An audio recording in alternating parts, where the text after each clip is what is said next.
So my name is Serena. I am 23 years old. I'm from Chingford. I'm actually in Chingford Mount right now. And I went to school in Chingford and college in Leighton. So yeah, really happy to be here doing something for the borough. And in my day job, I work for SSE they're an energy company. And I also do a lot of work with United Nations climate change and have been for 5 years now. Hi, my name's April. My first question for you is, what made you interested in climate change? So I first started out my activism in the Black Lives Matter movement when I was 16 years old and I was doing street protesting. And then over the next couple of years, I kind of moved into protesting for the natural environment instead, but with a slightly different approach. So there is a UK NGO called the UK Youth Climate Coalition. And from there, I got recruited into their delegation to go to the United Nations to attend the COP22 climate change conference back when I was 18 years old, back in 2016. And from there, I kind of just fell in love with the climate change movement and became an avid climate activist. That's really cool. Also, do you think the government is doing enough about climate change? If not, what can they do? No, I wouldn't be a very good activist if I said they were doing enough. They are nowhere near doing enough, to be honest. Like if you look at the reports and the summary reports that come out from the UN that kind of summarize what all the governments are doing and if this is working or not, it's just straight up no, it's not working. They need to kind of have greater ambition.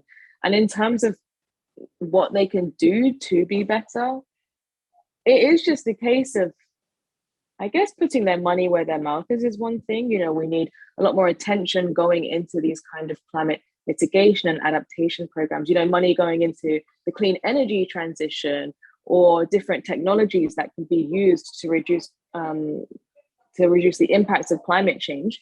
So I think this is one thing, is financing it. Another thing is, I guess, just kind of caring about it more and really, really realizing that climate change, you know, our lives are at stake here. Yeah, I agree with that.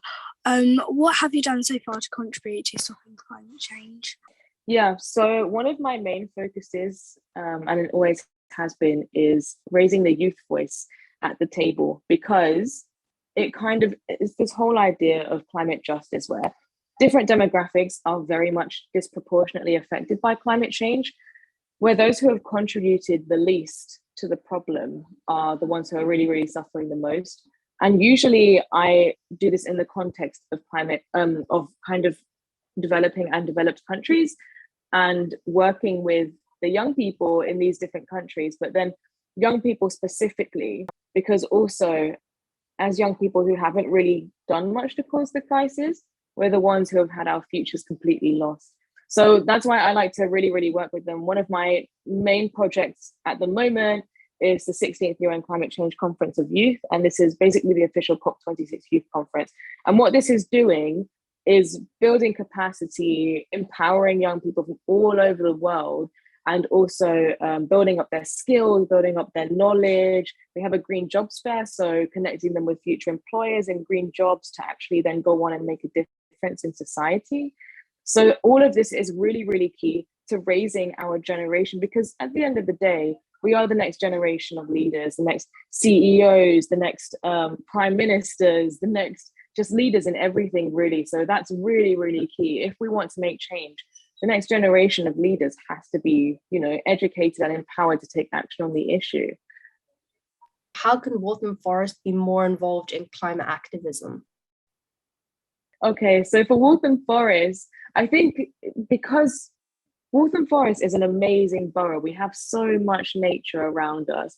And also there are so many different levels and ways that you can kind of get involved with activism. So one way is to just, I guess actually the first thing for everyone would be to just go and enjoy the nature.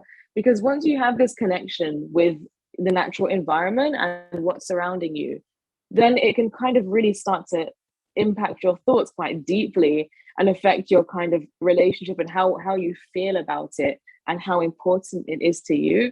And then from there, naturally, I feel like you'll just kind of get ideas and want to help. And then for that, there are loads of different ways. So maybe if you're a young person and you go to school, I would say there are options maybe for schools to kind of highlight climate change in the curricula and the subject teaching a bit more. If not, start extracurricular activities for the young people to get involved with. And then kind of moving a bit older, outside of school and college, there's also, I feel like it could be really, really nice if more workplaces that are inside the borough, inside Waltham Forest, could place a lot more emphasis on maybe, I don't know, taking an afternoon out to go and do some climate action, maybe to spend time with a local climate group, or to maybe start thinking about, I don't know, local policy and local implementation measures, such as maybe implementing electric vehicle charge points into housing, or I don't know, retrofitting a building to make it more, to increase the insulation in it so it's losing less heat and being more sustainable and efficient. Misconception people have about climate change? Biggest misconception is that people don't really realize just how big of an issue and how colossal it actually is. I think there is, in some people, there is kind of an idea that things will be fine if we just kind of carry on as normal, which is absolutely not true. If we carry on as normal as how we are, and we don't have all this behavioral change and societal change, we're all just kind of going to be destroyed. The planet is going to go under mass destruction. And I think this is a really, really important one that maybe people don't always realize. And this is why it's so important that us as youth activists really, really push that message out and make sure that it's clear that change absolutely needs to happen. It needs to happen yesterday. How is climate change affecting us in ways you don't realize?